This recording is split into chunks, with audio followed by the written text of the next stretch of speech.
बिस्मिल्लाहिर्रहमानिर्रहीम। अस्सलाम वालेकुम नाज़रीन, मैं हूँ साकिब राठौर पाकिस्तान के दारुल हुकूमत इस्लामाबाद से। इस वक्त तक की सबसे बड़ी खबर है, सदर पाकिस्तान डॉक्टर आरिफ अलवी ने इस वक्त इंतखाबात का ऐलान कर दिया है। इसके ऊपर मज़ीद तफसीलात जानते हैं। हमारे साथ मौजूद हैं राजा अहमर हैं, सीनियर जर्नलिस्ट हैं और पाकिस्तान की पॉलिटिक्स के ऊपर और जो पॉलिटिकल बीट्स हैं उन तमाम में काम कर चुके हैं। उनसे जानते हैं कि इसके ऊपर उनकी क्या राय है। राय साहब, सबसे पहले तो बहुत शुक्रिया आपके वक्त देने का। ये बताइएगा कि ये इस वक्त तक की सबसे बड़ी खबर है कि सदर मुमलिकत ने 6 नवंबर की तारीख इस वक्त दे दी है। क्या समझते हैं कि इस तारीख पे इंतखाबात होंगे?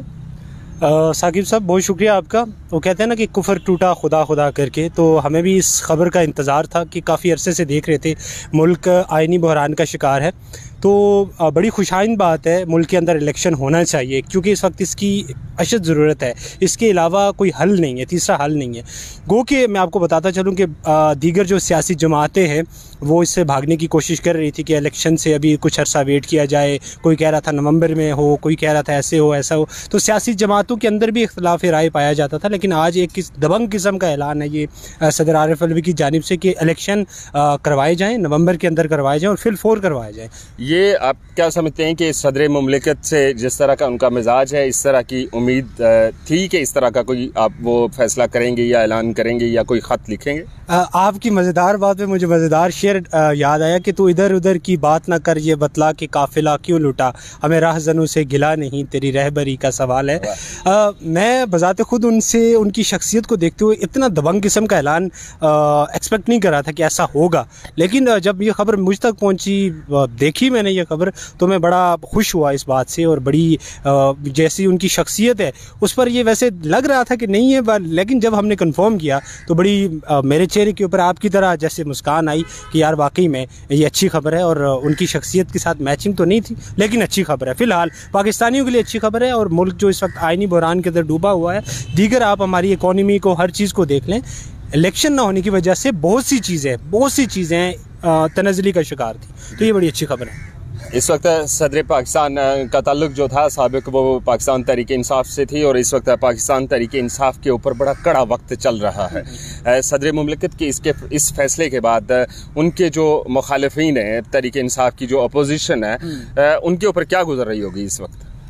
देखें, ये कुछ इनके बारे में कहना कबलज़ वक्त होगा, लेकिन मैं आपको इतना तहरीक इंसाफ से हट के अगर बात करूं, आपका सवाल तहरीक इंसाफ के ऊपर है, लेकिन उससे हट के बात करूंगा क्योंकि वो जमात जिसको इस वक्त बिल्कुल कुचल दिया गया है, बिल्कुल उसको एक साइड पे कर दिया गया है। आपके सीनियर जो कायदीन हैं उनको जेलों के अंदर नज़रबंद कर दिया गया, या उसके बाद आप उनकी हालात देख लें कैसे उनको एक दिन उनकी रिहाई का हुक्म होता है, आधे घंटे के बाद उनको गिरफ्तार कर। तो वो तो एक अलग चैप्टर है, बहुत तफसील में चला जाएगा। लेकिन उनसे हट के अगर मैं बात करूं तो कुछ जमातें ऐसी हैं आज भी जो कल को हमें दिखती थी एक प्लेटफॉर्म के ऊपर। ये मैं आपको बताता चलूं कि झगड़े होने हैं, फसादात होने हैं जमातों के अंदर, और इन्होंने जो पुराने इनके बयान हैं, लोगों ने वो क्लिप्स जोड़ के दिखाने हैं आपको। कोई कहता था कि इलेक्शन कल जो एक वो कहते हैं ना कि एक प्लेटफॉर्म के ऊपर एक जगह पे बैठ के वो जो गुफ्तगू किया करते थे, हम ये करेंगे वो करेंगे, आज वो सब जमातें अपनी अपनी, वो खलबली सी मच गई है, सब अपनी अपनी तैयारियां कर रहे हैं। और एक खिचड़ी जिसे कहते हैं ना, वो आधा तीतर आधा बटेर, वो कहानी। इस वक्त फजलुर रहमान साहब जिनको PDM का सरबराह कहा जाता था, वो इस वक्त एक अलग पिच के ऊपर खेल रहे हैं। उसके बाद बिलावल भुट्टो जरदारी जो हैं वो एक दूसरी पिच के ऊपर खेल रहे हैं। और बिलावल की जानिब से अपने बाप के भी अहकामात ना मानने की बातें भी आपके सामने कुछ उन्होंने बातें की, तो उन्होंने कहा ये हमारे घर के मसाइल हैं, पॉलिटिकल फैसले मैं खुद करूँगा। क्या समझते हैं कि मुस्तकबिल में फिर एक दफ़ा ये सारी जमातें इकट्ठी होंगी या पाकिस्तान तहरीक इंसाफ के लिए ये मैदान साफ़ होगा? मैं समझता हूँ तहरीक इंसाफ के लिए मैदान साफ़ होगा। ये मेरी पर्सनली राय है। चूँकि आज बिलावल का जो बयान आया है कि उसने कहा था कि एक जमात कैसे कह सकती है, वो इशारा किसकी तरफ था? डेफिनेटली उसने मुस्लिम लीग नून को ही टारगेट किया। बताया कि ये एक जमात कैसे कह सकती है इतनी यकीन के साथ कि इंतखाबात जनाब आगे होंगे, उसको एडवांस में फरवरी की डेट का कैसे पता चल गया? हालांकि ऐसा नहीं है। तो ये जमातें एक नहीं होंगी। बिलावल अपना एजेंडा, बिलावल इस वक्त एक सेंसिटिव, एक बड़े तरीके के साथ, और वो बड़ा मैं कहता हूँ कि वो पाई का प्लेयर है। वो ज़रा पिच को समझ के, हालात को देख के खेल रहा है। रही फजलुर रहमान साहब की बात, वो सियासी तो है ही हैं, लेकिन उनकी सियासत को अगर मैं देखूँ, उनकी जमात से हट के, उनकी मजहबी चीज़ों से हट के, वो हर जगह पे फिक्स आ जाते हैं, वो आपको हर जगह पे नज़र आएंगे। कल को किसी वो हस्बे ज़रूरत नमक की तरह है। हाँ जी, हर जगह वो चढ़ते सूरज को सलाम करने वाली बात है। सूरज अगर उधर से चढ़ेगा तो उसको भी वो सलाम करे। वो उस चीज़ को देखते हैं जो इस वक्त पावर में हो। आप उनकी एक जगह को छोड़िए, उनको मैंने कई बार देखा, मैंने नहीं, ये जो हमारे नाज़रीन देख रहे हैं उनको पता होगा। अगर इस चीज़ के ऊपर आप नज़र दौड़ाएं, उनके क्लिप्स निकालें, उनकी खबरें निकालें, उनकी ट्वीट्स निकालें, कभी वो पीपी के हक़ में रहे हैं, कभी वो नून लीग के हक़ में, कई बार वो तहरीक इंसाफ के हक़ में भी रहे, जमात इस्लामी के हक़ में भी रहे। आज वो घूम फिर के 11 जमातों के एक अकलौते सरबराह हैं। कल को मैं आपको बता दूं, वो जमातें सारी अलग अलग हो चुकी हैं, अलग हो चुकी हैं, बिल्कुल। मैं आपको बता दूं, मरियम अपनी चलाएगी कैंपेन, बिलावल इस वक्त, बेशक बाप बेटे की बात के अंदर हल्का पुल्का नोक झोंक होती है। देखें, एक फैमिली है, पीपल्स पार्टी भी एक किस्म की फैमिली है। उनके अंदर अगर इख्तलाफात होते हैं, फैमिली के अंदर ऊंच नीच थोड़ी हस्बे ज़रूरत होती है इनकी, लेकिन ये आप नहीं कह सकते कि बिलावल ने ये कह दिया और जरदारी ने ये कहा है, इनके दरमियान फूट होगी ना, हरगिज़ नहीं। पीपल्स पार्टी मुनज़्ज़म तरीके से आएगी। ये पेशन गोई करना कबल अज़ वक्त होगी, या फिर अगर मैं कर दूँ तो कल को मेरे देखने वाले या दीगर जो हमारे हज़रात हैं वो कहेंगे कि ये जी एक किस्म का ब्लेंडर। ऐसा नहीं है। जहाँ तक ज़राए या कुछ मेरी सोच थोड़ी सी आ रही है, पीपल्स पार्टी इस वक्त मुझे थोड़ी स्ट्रॉन्ग दिखाई दे रही है। मुस्लिम लीग नून जो इस वक्त बड़े बड़े दावे कर रही है और उसकी वजह से बहुत सारे पाकिस्तान के अंदर मसाइल भी हुए। पाकिस्तान की जो मैशियत थी वो इस वक्त दिगर गूं है, उसकी हालत, और उसके अलावा जो पॉलिटिकल सिचुएशन है जिसमें इंतकामी कार्रवाइयाँ और दिगर मामला थे, क्या समझते हैं कि पाकिस्तान की आवाम उनको कबूल करेगी, उनको वोट करेगी? नहीं, हरगिज़ नहीं। वो कहते हैं ना कि आप बहल मुझे मार, वो बात की है पाकिस्तान मुस्लिम लीग नून ने। शहबाज शरीफ साहब वज़ीर आज़म बने, आप पेट्रोल आपको 150 या 175 रुपये मिला, आपने 2 साल के अंदर को कि आपने महंगाई की या नहीं की। ये जो हमारी आवाम है पाकिस्तान की, माशाल्लाह समझदार आवाम भी है, लेकिन ये उस चीज़ को देखते हैं, ये पस मंज़र चीज़ का नहीं देखते, ये जो सामने नज़र आ रहा होता है उसको देखते हैं। आप वज़ीर आज़म थे, आपके दौर में पेट्रोल, आवाम ने भूख की वजह से ख़ुदकुशी शुरू की, तो आप कल को किस मुँह के साथ जाके आवाम से कहेंगे कि हमें वोट दिया जाए? मैं ये समझता हूँ ज़ाती तौर पर कि मुस्लिम लीग नून की जो इस वक्त सियासी सूरत हाल है वो कदरे उस तरह से, गो के एक बहुत बड़ा ऐलान भी हुआ है कि मियाँ साहब, बड़े मियाँ साहब लंदन से मियाँ नवाज शरीफ साहब तशरीफ़ ला रहे हैं, उनके लिए बड़ी, उस पर आना है अभी उस पर आना है कि वो चंद्रयान चांद पर पहुंच चुका है, लेकिन मियाँ साहब वापस पाकिस्तान नहीं पहुंचे।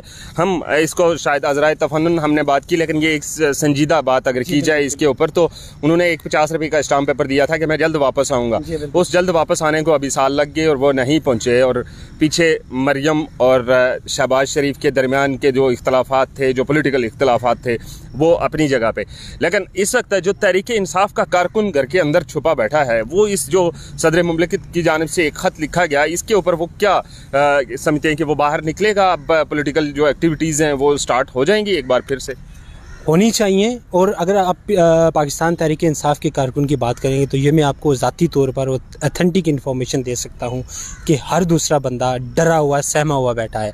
अगर आवाम को कुछ लोगों का डर ना हो तो मैं आपको बताऊँ कि किस भरपूर तरीके से आवाम सड़कों पर निकलती है, किस भरपूर तरीके से वो इंतखाबी मुहिम को चलाते हैं और किस भरपूर तरीके से वो प्रूव करेंगे। और मैं आपको ये बता रहा हूँ कि ये इलेक्शन बहुत सरप्राइज़ होगा। आप ये ना समझें कि अब एक जमात को आपने डाल दिया कहीं पे भी, उसको जेल में भेज दिया, कुछ भी कर दिया। इलेक्शन में बड़े बड़े सरप्राइज़ आपको मिलेंगे।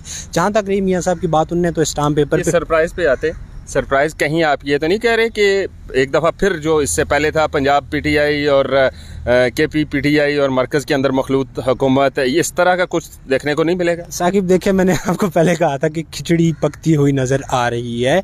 देखें, जो लोग कबूल भी होंगे,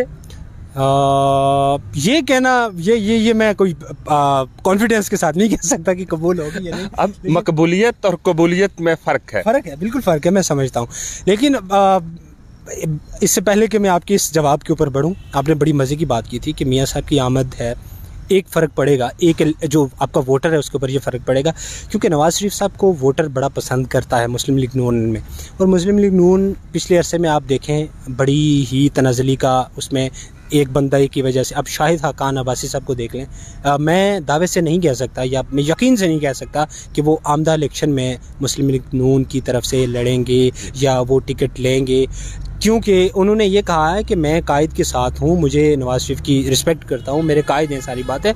लेकिन वो जाहिर सी बात है, उस बंदे का राइट है, एक बंदा कल का उठ के आपके ऊपर बैठ जाए और वो कहे कि मैं डोमेन हूँ, आप मेरे अंडर हो, मैं किसकी बात कर रहा हूँ, लोग भी जान रहे हैं। तो बात ये कि नहीं, आप मरियम नवाज का नाम क्यों नहीं ले रहे, इसके पीछे क्या रीज़न है? अभी बिलावल का नाम हमने लिया और इसके अलावा इमरान खान, जिनके ऊपर अभी कुछ अर्सा पहले पाबंदी भी लगी थी कि मीडिया के ऊपर उनका नाम नहीं लिया जाएगा, लेकिन मरियम का जो नाम है वो आपने इस वक्त नाजरीन के सामने या इस जो हमें देखने वाले लोग हैं उनके सामने नहीं लिया, इसकी क्या वजह है? लेकिन जी ज़ाती तौर पर अगर मैं बताऊं तो मरियम नवाज़ साहिबा को मैं लीडर नहीं समझता किसी भी तरह से। सियासी इख्तलाफात अपने हो सकते हैं, कुछ भी हो सकता है, लेकिन शहबाज शरीफ साहब को देखें, लीडर हैं, उन्होंने काम किया है, कुछ डिलीवर किया है। नवाज शरीफ हैं, अरसे से चल रहे हैं। तो कल का एक बंदा उठ के जिसकी एजुकेशन पॉलिटिकल में ना हो, जिसको पॉलिटिक्स का पता ना हो, वो कल को उठ के यहाँ पे आ जाए और बैठ जाए और फिर हम उसका नाम बड़े ठीक है, मरियम नवाज आपके भरपूर फरमाइश पर मैं उनका नाम ले लेता हूँ, लेकिन मैं उनको ज़ाती तौर पर उनके ऊपर ज़्यादा गुफ्तगू करना पसंद ही नहीं करता। उसकी एक वजह है कि आपने इतने बड़े चौधरी निसार का नाम आपने सुना होगा, मुस्लिम लीग नून का एक बड़ा नाम था, इस वक्त वो उसका हिस्सा नहीं है। बड़े बड़े बुर्ज मैंने कहा है उलटने हैं, आप थोड़ा वक्त आने दीजिए। वो कहते हैं ना कि अब तो जहांगीर तरीन का जहाज़ भी नहीं है और फिर पीटीआई जिस तरफ आप इशारे जो आपकी बातों के हैं वो वहीं जा रहे हैं, तो जहांगीर तरीन का जहाज़ भी नहीं है। उन्होंने तहरीक इस्तेहकाम जो पाकिस्तान इस्तेहकाम पार्टी वो बनाई, उसके अलावा परवेज़ खटक को अलग कर दिया। क्या समझते हैं कि फिर एक दफ़ा से ये लोग जुड़ेंगे? साकिब साहब, चतरोल होनी है, ब्लेंडर होंगे। मुझे एक बात बताएं, आप तहरीक इंसाफ से तहरीक इस्तेकाम तो बना सकते हैं, लेकिन तहरीक इस्तेकाम को कामयाब नहीं कर सकते। ये मैं आपको पेशनगोई कर रहा हूँ। आप जहाज़ से, हेलीकॉप्टर से पैसा फेंकें, लोगों को खुश कर दें, 8 से 10 सीटें आपकी, उसके अलावा आप ये ना समझें कि हम आगे इस्तेकाम बना लिया। हेलीकॉप्टर नहीं, अच्छी बात है। इमरान खान साहब एक इस वक्त कासिम के अब्बा कह लें या कैदी नंबर 804 जो लोग पसंद करते हैं, क्योंकि ये सोशल मीडिया भी ये ट्रेंडिंग पे है।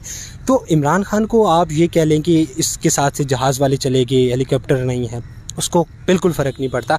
हाँ, तहरीक इंसाफ के लिए बड़ी खुशाइन बात है, इमरान खान अगर जेल के अंदर भी है, आप मेरी अगर ये बात अगर नाजरीन को या आप इसमें लाइव चल रहा है तो लोग देख रहे हैं, यकीनन स्क्रीनशॉट ले लेंगे, स्क्रीन रिकॉर्ड कर ले। मैं आपको बता रहा हूँ कि अगर वो बंदा जेल के अंदर भी बैठा हुआ है ना, उसके लिए खुशाइन बात ये है कि उसके ऊपर से जो इलेक्शन नहीं लड़ सकता, वो फैसला कल अदम हो गया है। अब वो जेल के अंदर बैठ के इलेक्शन लड़ सकता है, ये तो आप मेरी बात की तस्दीक है ना। क्या पता वो जेल के अंदर बैठा हो आपको इतना बड़ा सरप्राइज देना उस बंदे का काम है। जहाज़, हेलीकॉप्टर, एयरपोर्ट्स, ये चीज़ें आने जाने, इससे उसको कोई अभी आप जो पुर उम्मीद हैं बिलावल से भी और इमरान खान से भी कि ये दोनों कुछ ना कुछ सरप्राइज देंगे, जो एक रवायती सियासत है उससे हट के कुछ इस बार होने जा रहा है। तो नाजरीन, आज अहमद राजा साहब से हमारी जो गुफ्तगू हुई उससे यकीनन आपको बहुत सारी ऐसी खबरें आपको मिल रही हैं जो मुस्तकबिल में होने जा रहा है। जो हमने आज फेसबुक लाइव जो किया उसका मकसद ये था कि सदर पाकिस्तान डॉक्टर आरफ अलवी ने एक ख़त लिखा है। ख़त के अंदर ये कहा है कि 6 नवंबर तक इंतखाबात हो जाने चाहिए, सजेशन एक दी थी। और उसके बाद अब पाकिस्तान के जो मीडिया है, जो न्यूज़ हैं, उसके अंदर ये एक ब्रेकिंग न्यूज़ के तौर पे चल रही थी। और हमने राय साहब से इसीलिए वक्त लिया क्योंकि ये प्रेसिडेंट की बीट भी करते हैं और उसके अलावा पीटीआई की बीट इनके पास बड़ा अरसा रही है। राय साहब के ख्यालात भी आपने सुने। अब देखना ये है कि क्या पाकिस्तान के अंदर इंतखाबात 6 नवंबर तक हो जाएंगे या फिर एक बार हमें एक वक्त मिलेगा, एक तारीख मिलेगी, फिर हम इंतज़ार करेंगे, तब तक ये निगरान हुकूमत जो है ये चलेगी। उस वक्त तक के लिए मज़ीद कोई अपडेट आती है तो आपको ज़रूर उससे आगाह करेंगे। इंतखाबात नहीं बल्कि अगली अपडेट तक के लिए हम आपसे इजाज़त चाहते हैं। अल्लाह हाफ़िज़।